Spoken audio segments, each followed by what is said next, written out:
네, 오늘 신은 낙원에 머물지 않는다 2부 시간으로요. 6장에서 9장까지 우리가 오늘 그 내용과 또 우리들의 생각을 같이 나눠보는 그런 북토크 시간을 가지려고 합니다. 먼저 우리 신경민 목사님하고 저하고 이제 같이 말씀을 나눌 텐데요. 6장에는 이제 사슬을 깨트리는 하나님, 이런 제목을 달고 있습니다. 그래서 이제 어떤 사슬을 깨트리는 하나님인지 우리가 한번 생각해 보는 시간을 가지려고 하는데요. 아마 눈치채셨을지 모르겠지만 사슬이 이제 어떤 고리잖아요. 이렇게 그걸 이제 깨트린다는 거니까 어떤 억압에서부터 그 이제 깨트리는 하나님, 이제 해방신학을 떠올릴 수 있고 흑인신학을 이제 떠올릴 수가 있는데요. 그러다 보니까 이제 아프리카 신학이 생각이 나고 아프리카와 신학이 만나는 그 이야기를 지금 하고 있습니다. 흑인들이 백인들의 종교인 기독교랑 만나서 일부는 아프리카에서 접하기도 했지만 아프리카의 그 문화 전통도 다 가져왔다고 생각이 드는데요.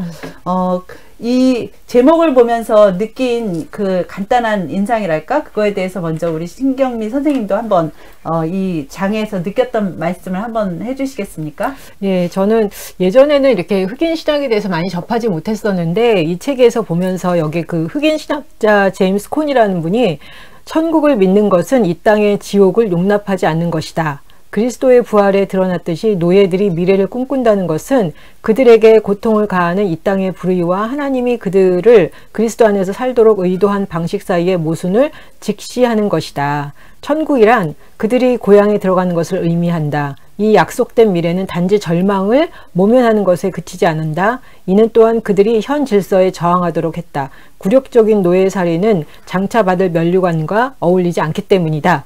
저는 네. 이걸 보면서 굉장히 역동적이라는 생각이 들었어요. 네. 왜 한국교회에서 많은 때 이제 기도를 강조하잖아요. 어려울 네. 때 기도해야 된다. 맞아요. 맞는데 네. 기도하고 때로는 근데 계속 기도만 하는데 그 다음에 이제 그러면 그 기도하면서 내가 깨달아서 어떻게 해야 된다든지 어떻게 행동해야 되는지 이런 것들이 많이 나와야 되는데 그런 경우도 있지만 그게 잘 드러나지 않는 때가 있는데 이 제임스 콘 이야기에도 그건 동일한 이야기가 나오는 것 같아요. 그 삶 가운데서 어떤 모순과 어려움을 발견했을 때 그걸 기도만 하는 것이 아니라 실제적으로 삶 가운데서 저항하는 것이다. 그래서 네. 흑인 신학에서 이야기하는 것이 무엇인가가 딱 드러난다는 생각이 들었어요. 네. 그러니까 이제 그게 거의 결론적인 부분의 말씀을 먼저 해주셨는데, 네. 사실 이제 그 노예들의 신앙생활에서 여기에서 이제 저는 굉장히 인상적인 어떤 문장을 좀 봤는데요. 네. 노예였던 사라 로즈의 조용한 은신처 모임이라는 그런 비밀 기도에 관한 이야기가 있었어요. 그래서 네. 요걸 한번 읽어드릴 텐데 그 이야기를 들으면 이 흑인들이 이렇게 신앙생활을 했겠구나 하는 게 이렇게 느낌으로 오실 거예요. 이렇습니다. 우리는 몰래 숲으로 가서 모임을 가졌습니다. 마치 성령이 우리를 움직인 것처럼 말이죠. 우리는 좋을 대로 노래하고 실컷 기도했습니다. 참으로 우리는 좋은 모임을 가졌죠. 하나님이 말씀하신 대로 강에서 세례를 베풀었습니다. 우리는 어둠 방 강둑에서 영이 충만한 모임을 가졌고 하나님은 거기서 우리를 만나 주셨습니다. 그러니까 이제 노예 생활을 하면서 신앙 생활을 정말 조심스럽게 하는 그런 모습을 읽을 수 있고 거기에 그치지 않고 좀 전에 우리 신경민 선생님이 말씀하셨던 것처럼 불의에 맞서는 그런 이제 힘을 북돋아주는 그런 희망을 가지고 이제 저항하는 그런 신학으로 이 신앙이 거듭났죠. 근데 그게 이제 아프리카의 문화하고 또 접목이 들어서 이게 그냥 기독교를 급진적으로 해석한 것뿐만 아니라 아프리카의 리듬, 예배, 삶의 스타일, 아프리카의 전통 이런 것들이 굉장히 독특하게 나온 것 같아요. 그래서 네. 여러분들도 아마 TV나 아니면 뭐 이렇게 외국에서 경험해 보실 수 있으실 것 같은데요. 아프리카의 예배가 조금 달라요. 저는 이제 2004년도에 아프리카 가나에 가서 이제 그 현지의 예배를 드린 적이 있거든요. 근데 보통 예배 시간이 한 3시간 돼요. 3시간? 네, 3시간 돼요. 우리 한국에서는 사실 1시간만 넘어가도 너무 길다고 막 싫어하잖아요. 네. 근데 거기는 이제 3시간을 예배 드리는 거예요. 그러니까 3시간 꽃밤 예배를 드리는데 그럼 우리처럼 굉장히 경직된 자세로 막 움직이지도 않고 앞만 쳐다보면서 춤추면서 목사님 말씀을 듣고 찬송하고 이런 이제 좀 경건한 분위기 그런 분위기가 아니라 아프리카의 그 사람들의 그 예배는 그러니까 굉장히 음악이 나오면 그러니까 찬송을 부를 땐 다 춤을 추시더라고요. 그러니까 일어나서 다 춤을 엉덩이를 흔들면서 막 춤을 추는 거예요. 그러니까 찬송할 때는 그렇게 경쾌하게 막 찬송을 춤추면서 부르고 그리고 또 이제 뭐 헌금하는 것도 굉장히 막 이렇게 앞으로 다 이제 또 춤추면서 나가서 헌금하고 그리고 이제 제가 인상적으로 봤던 것은 헌금을 또 그날 그 예배 시간에 다 걷어가지고 그 헌금을 그 자리에서 옆에서 한쪽에 옆에서 헌금위원들이 다 계수를 하는 거예요. 그러니까 우리는 예배 다 끝나고 계수하잖아요. 근데 거기는 헌금을 그 자리에서 계수해서 그날 얼마가 나왔는지. 근데 이제 그것도 본인이 이제 자기가 생일에 따라서 생일 헌금 같은 게 있는데 일요일부터 월요일, 화요일 이렇게 쭉 바구니가 달라요.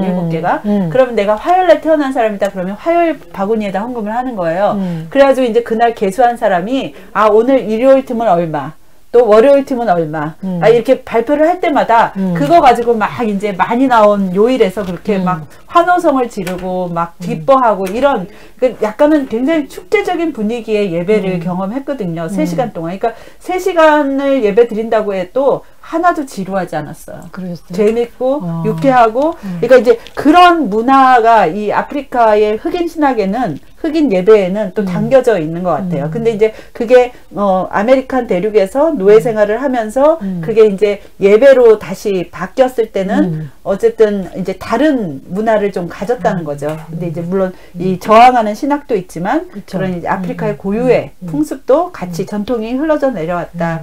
이런 말씀을 좀 드리고 싶었고요. 네. 아까 말씀하신 것처럼 제임스 콘의 천국을 믿는다는 것에 대해서 이제 말씀을 해주셨잖아요. 네. 그리고 여기 이제 책에 보면 또 영가의 효과에 대해서 이야기했잖아요. 그래서 이제 그 영가라는 게 그 아프리카인들이 정말 그 찬송을 부르면서 글은 잘 모르지만 찬송을 부르면서 거기에서 오히려 위로를 받고 거기에서 하나님의 말씀을 접하는 통로였다.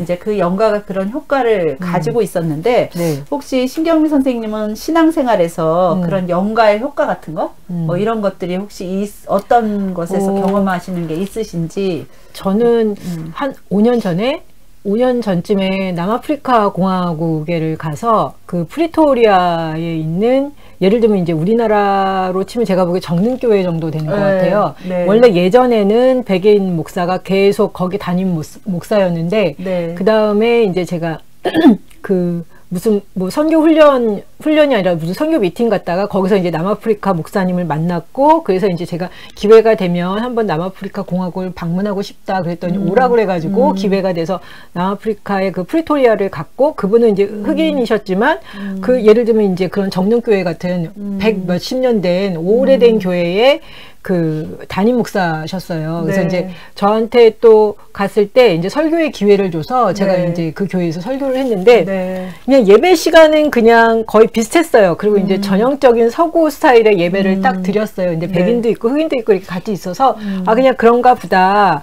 근데 그냥 남아프리카 공화국이 원래 예전에는 백인 중심이었잖아요. 그렇죠. 그러니까 그 교회 스타일이 그대로 있는 상태에서 목사만 흑인으로 바뀌었고 이제 그분은 이제 굉장히 이제 프라이드를 갖고 이제 목회를 하시는 분이었는데 예배가 끝날 때쯤 되니까 우리나라 예를 들면 이제 축도 있잖아요. 근데 축도 끝난 다음에 갑자기 영가가 쫙 부르는 거예요. 거기 계신 분들이. 근데 너무나 아름답더라고요. 그래서 와 여전히 역시 진짜 대단하다라는 생각이 들어가지고 제가 그걸 막 영상으로 찍었었어요. 그리고 정말 이렇게 찬양을 잘하시더라고요. 근데 아프리카 리듬에 맞춘 그런 찬양이었고 또 하나 들은 얘기는 이렇게 아프리카 분들은 또 이렇게 어떤 경우 이제 백인들이랑 같이 예배 드리시는 분도 있지만 자기네들끼리 예배 드리기를 원하는데 그러니까 그 예배는 춤과 이런 게 이제 주 활동이 되는 거예요. 한 3시간씩 해서 계속 소리 지르면서 그다음에 찬양하면서 이제 움직임 많은 율동이 있으면서 그래서 그 교회도 이런 두 가지 예배가 있다고 그러더라고요.